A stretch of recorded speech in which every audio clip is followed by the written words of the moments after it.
Jackson, Michigan. It is one of the most cutest little towns in Michigan. It's known for a lot of historical things. It's in central Michigan. It has a lot of history and it has a lot of dark history. And one of the dark history cases would be Kipps Tacos. It's actually called Kipps Pizza and Taco House, but it is known for the fact that the owner of Kipps Tacos was said that he took his wife and he baked her, dismembered her, and ground her up and served her in the tacos and gave them to his customers. And that's what we're going to talk about. So without further ado, let's get spooky. My name is Detroit Alley Cat, and I do talk about true crime, paranormal, anything weird. I also make reels about my dogs because I love them. And so I am just going to give you a disclaimer because I do have quite a few people who watch me because my dogs. This is a very dark topic we're going to talk about. We're going to talk about homicide and domestic violence. And I just want to give you a warning that if that is not your thing, please dip out. I struggled when I thought about if I should talk about this case because it seems like a lot of people have some misconceptions about it. And a lot of people feel really bad for the wife in this case. But after reviewing the case, I thought, you know what? This is a good one because I would like to set the record clear and tell you all about it. So with let's just jump right in, okay?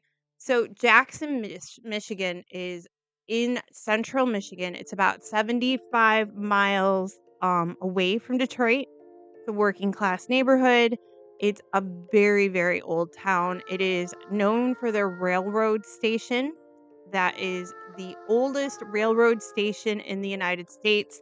It's actually called Crossroads Railroad Station. I didn't know that, but doing the lookup on it or the research on it, I found that out. And that would make sense. So it's a beautiful town. And in 1999, it was known for having a great place called Kipps Tacos. Kipps Tacos was had rave reviews. Everyone said that's the place to go for the tacos, and it was actually Kipps Pizza and Taco House. And it was owned by a man named Kevin Lloyd Arts, and his nickname was Kip. Kip was married to a woman, and her name was Patricia Arts. Her original name was Patricia Ann Powers, and when she met him, it was 12 years prior to 1999. She had just gotten out of a bad relationship, domestic violence, and she had a daughter from the prior relationship. And I'm happy to announce while this case happened, it does not sound like the daughter was in the home with them, which I think is great. So everybody talked about this couple. They said it was like the power couple. They were really great together. Everyone said it was perfect and that there were no problems. And everyone thought that they were like, what you aspire to be as a married couple or seemed to look like on the outward appearance. People that knew Patricia said that she was very sweet and fun loving and caring, and they would call her Patty. So Patty and Kip, Kip was his nickname. Kevin Lloyd Art's nickname was Kip. That's why it was Kip's Tacos. I don't know if I said that or not. And if I did, I'm just gonna repeat myself. But they were having a bunch of friends asked them if they could have a pig roast. And so they decided to have this pig roast. And while they did the pig roast and everything, it went really good. But they had to pick up some vegetables. I know this is very strange, right? So they had to pick up some vegetables. I think it was corn. And on these vegetables were um insects, and there were a lot of insects, and they actually infested the kitchen. So the pig roast ended up being like a huge success, but Patty ended up having to spray some bug spray, and it gave Kip a headache. So later that night, Kip woke up with a headache. And do I have the date of this? Yes, I do. It was June 29, 1999. So Kip woke up with a headache and they went to the hospital. And something to make note of is that Kip did not have health insurance because, small business, not many people can afford insurance. That part hasn't changed. So they go to the hospital and the doctor tells Kip and Patricia, you have a blood clot in your brain and you have to be operated on right now. And so they could not say no to this because, blood clot in your brain, you could die. So without insurance, Pip actually went into surgery brain surgery to get the blood clot removed. And it took him like, I think it was like a week in the hospital, and something to make note is that Kip's father said when he came to visit him in the hospital that Kip acted like childlike. He wasn't himself. He couldn't even tell him what color his shirt was. But unfortunately, Kip could not stay in the hospital any longer because the bills were just like piling up. So Patricia took Kip back to their home, which, by the way, the Kip's Pizza and Taco House was attached to their home. It was one big building. So they took she took Kip back home and she started to care for Kip. And she spent a lot of time like feeding him, taking care of him, and I also found out that Kip had actually been on medication, and the doctors, they don't really mention what the medication is until after the event happens, but he was on antidepressants. So I'm just going to tell you. And for some reason, the doctors told him that he had to stop the antidepressants immediately. Well, anyone who knows that you've been on the antidepressants, and they didn't mention what antidepressant it was, but it was 1999, so it was probably prehistoric depression medication, one that you should taper off of, not stop immediately. So when you do stop taking a antidepressant immediately, there will be side effects. You can have mania, you can have suicidal thoughts, like all kinds of things. I don't know if you can even say that word on YouTube, but I'm not monetized right now, so I can say whatever I want. So that was something that was mentioned that Kip had to stop taking the medication. Yes, the family members were really worried about the whole situation, everything that was going on with, Patricia and Kip, and but they seem to be doing okay, which is good. And then one night, Cynthia, Patricia's sister, called them and she couldn't get a hold of anybody. So she waited for like 2 days and she still couldn't get a hold of anybody. And she went ahead and called the police and she asked if she could get a wellness check on her sister. Now, something to note um that I should have told you before is that because Kip was in the hospital and they had all these hospital bills, they actually had to shut down Kip's Tacos Pizza House, and they weren't able to make any income at that time because Kip was pretty much incapacitated.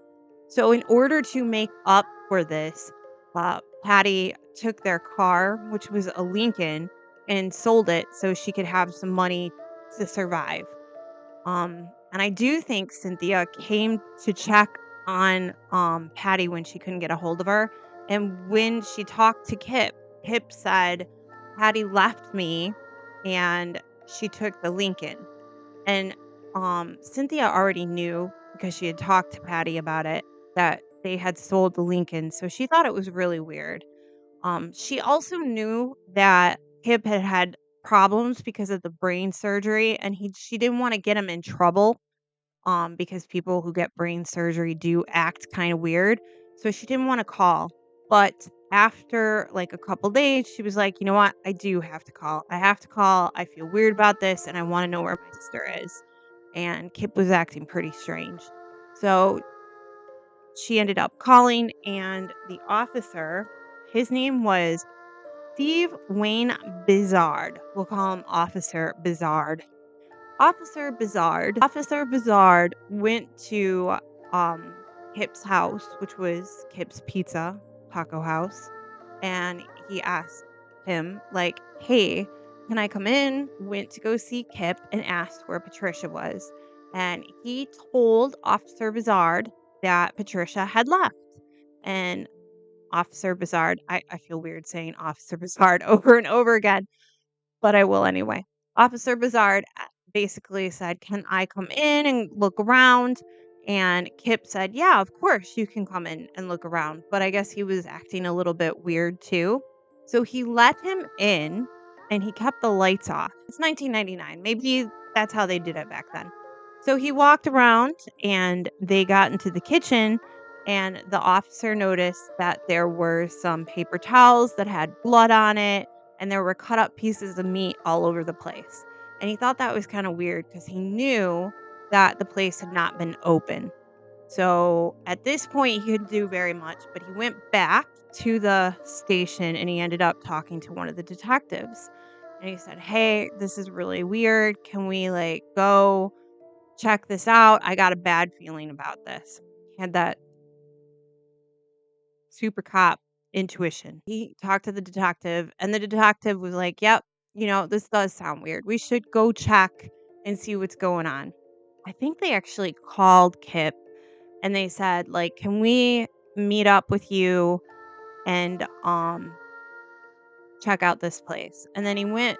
I think Officer Bizarre went by himself, and for some reason Kip decided that he was going to sit in the car with his dad, and he wouldn't let him in. And he was, like, really nervous. I guess he left, and then he went and talked to the detective, and they called Kip up, and they said, "Kip, we need to really get in there." And Kip changed his tune a little bit, so they did let him in. I hope I got that part right, because that was kinda confusing. So Kip said, "Yes, come meet me, I will let you in." But then they decided, instead of meeting them at the time that they said, they were gonna go a little bit early so they could get inside without Kip there. So they went to the taco house before the time that they said, and they noticed that Kip was actually there before the time that they said. And what was really strange is Kip was walking around with a box, and he was walking around the corner with the box. So they just sat there and watched him. They didn't see where he put the box, but then when he came around, they got out of the car and they were like, "Hey, Kip, can we go inside? Can we go check the place out?"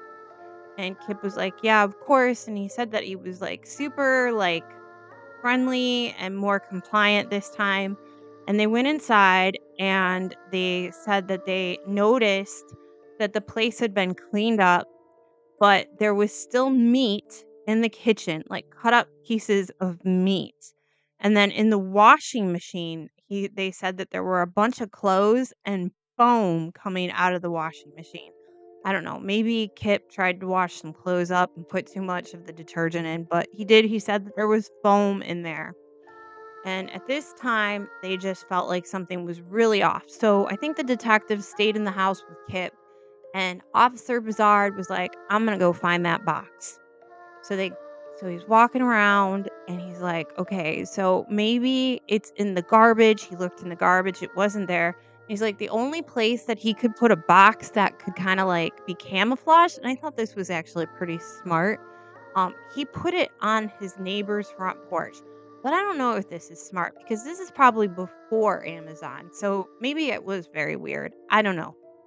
So, he did notice that the box was on the front porch, and he went up to the box and he opened it up, and he said that immediately he could tell it was a human head that had been, it sounds like it was deep fried, to be honest with you, because he said it was crispy, which yeah, crispy. That's the words he used. So he went back to the detective, and at this point, Patricia's sister Cynthia is rolling up, and he's like, "Just stay here." And certain point in this whole thing that went down, they found purse. Um, they ended up finding Patricia's purse, and Patricia they took the purse out, and at this point, Cynthia identified the purse, but Officer Bizarre had already had the head. So I think they just went ahead and arrested him. and then they had the whole crime scene come to the place, and, yeah, they took the meat, and they took the head, and they did a DNA test to prove if it was indeed Patricia, and yes, it was Patricia, but they wanted to make sure that it was just Patricia because at the same time in Ann Arbor, which is another town really close to Jackson, which is really crazy that there is another case that's similar. There was another case that was similar where a man dismembered his wife. Her name was Lindsay, and he took her body parts and spread them all over Ann Arbor. And it happened within like 2 months of this case happening. So they kind of were wondering if Kip kind of got the idea, like from that case, or if that case was connected. I don't know. They just needed to make sure it was just Patricia. It was just Patricia. And then they had come to the conclusion that they weren't, they had nothing to do with each other. Like Kip thought of this on his own. It had nothing to do with it. But it is very weird that there would be another dismemberment case in Ann Arbor.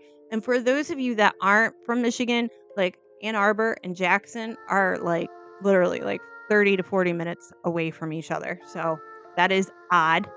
Um so they ended up taking Kip, they put him in the jail or whatever, and then they had the crime scene place come back, and they use luminol. I don't know if you guys know what luminol is. Kind of cool. It's like this chemical that you spray everywhere, and it can basically show you the presence of blood. And they said that they sprayed the luminol everywhere, and it told the story of what happened.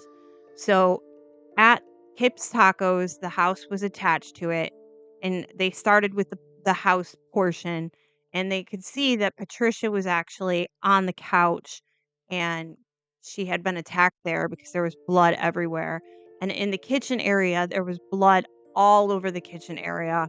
And so they went back and they talked to Kip, and they said, "Tell us what's going down, what happened." And at this point, he couldn't deny what happened.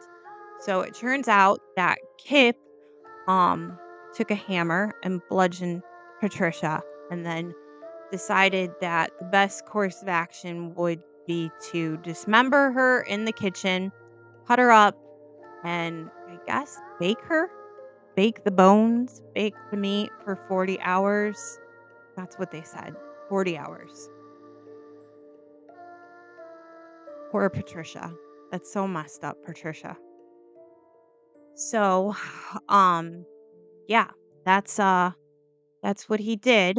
And they decided to do some investigation work because when this case went to court, of course, because Kip had had the brain surgery, they wanted to say that he had temporary, like, the insanity plea. The whole I was crazy. And his father testified that he had diminished capacity because he couldn't tell the color of the shirt or whatever. And while they were doing investigative work. And also, I found this online because you can actually find some of Patricia's friends and family discussing the case. It did come out that Kip and Patricia weren't the happy couple that they had seemed. That, Patricia had talked to a divorce attorney a couple of years prior, and that Patricia had complained that Kip had been violent with her and they had been fighting a lot. And this part, so I just think it's really sad because, like, Patricia came from a violent relationship prior and probably thought, like, that Kip was, like, a whole new man. But turns out this wasn't Kip's first, like, rodeo trying to hurt Patricia. He had actually tried to smother her with a pillow, which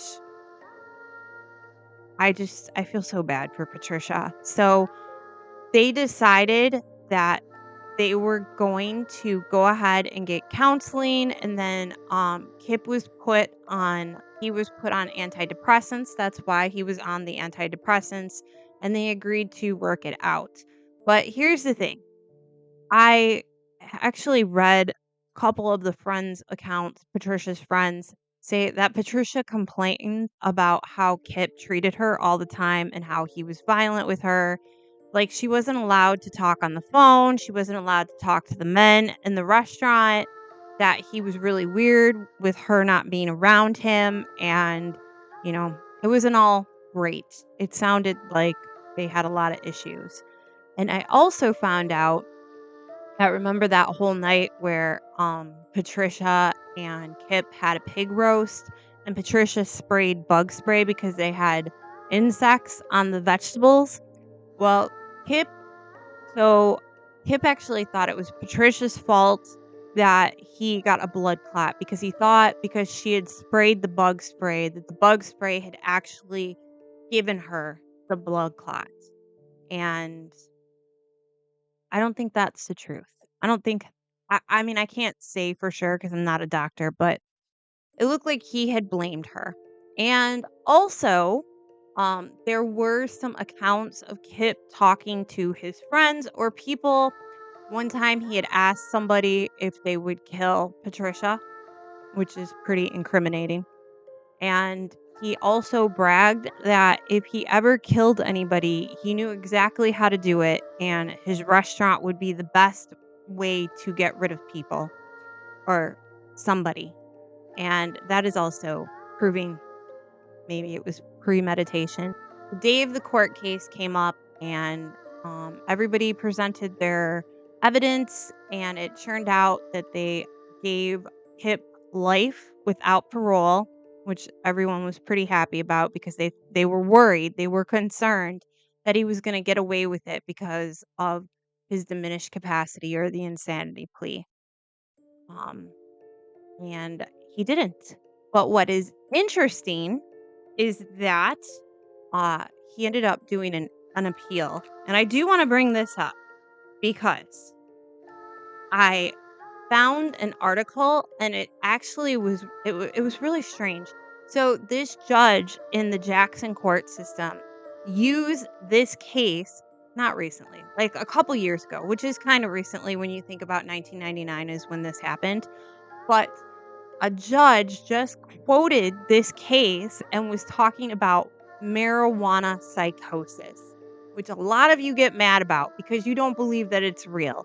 And I have talked about marijuana psychosis before on my Carly Gousset case that I did, and yes, I do believe in marijuana psychosis. I do. I'm all for marijuana being legal, but I think anything in too much can be really bad for you. And something that Kip did was smoke a lot of marijuana and drink. So he did an appeal, and Kip actually himself said that he had marijuana psychosis, and that's why he was insane. And of course, that didn't go through. But I think it's interesting that a judge that presided over his appeal used that as an example and said that people could have marijuana psychosis. I think that's like something that people are very uncomfortable with admitting because they're scared that if you admit that you can have psychosis, like here in Michigan. Oh no. Oh, it went back. Okay.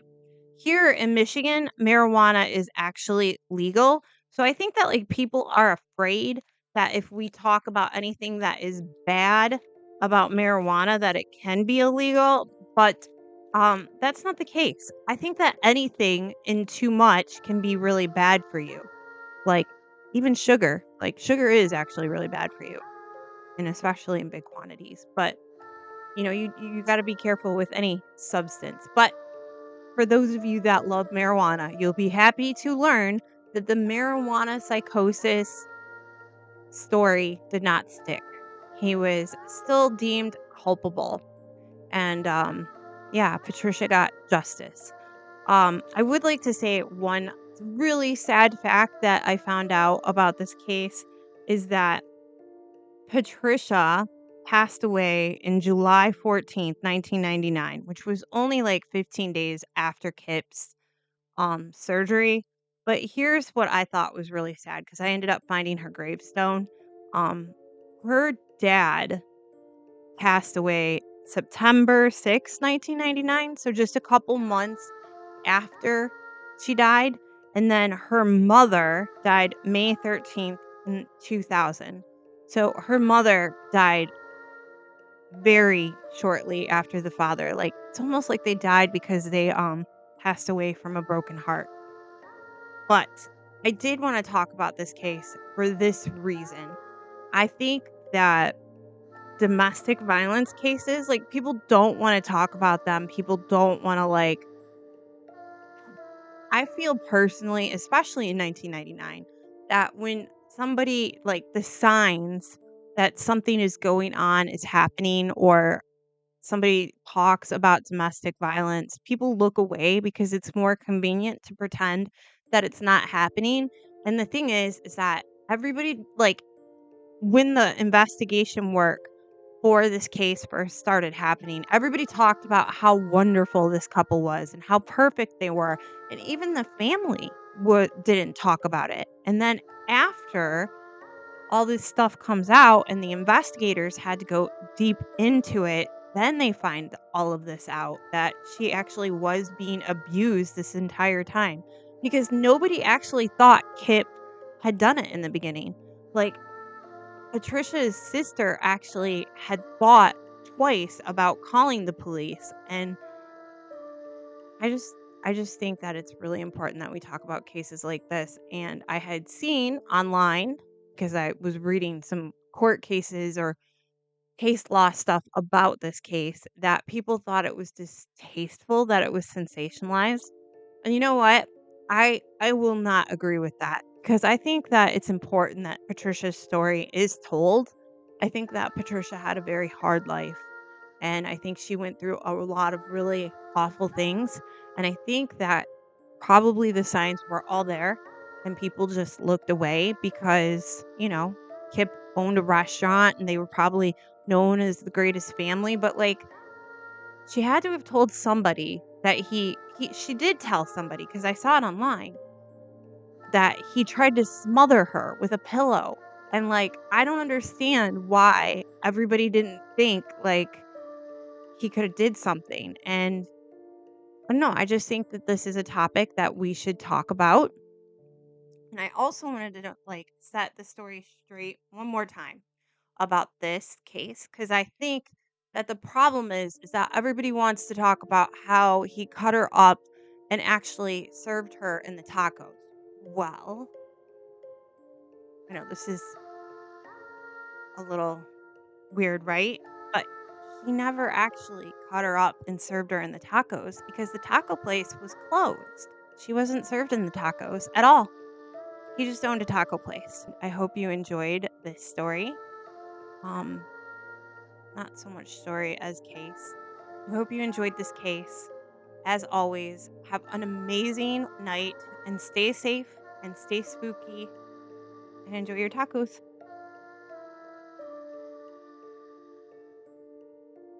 Bye.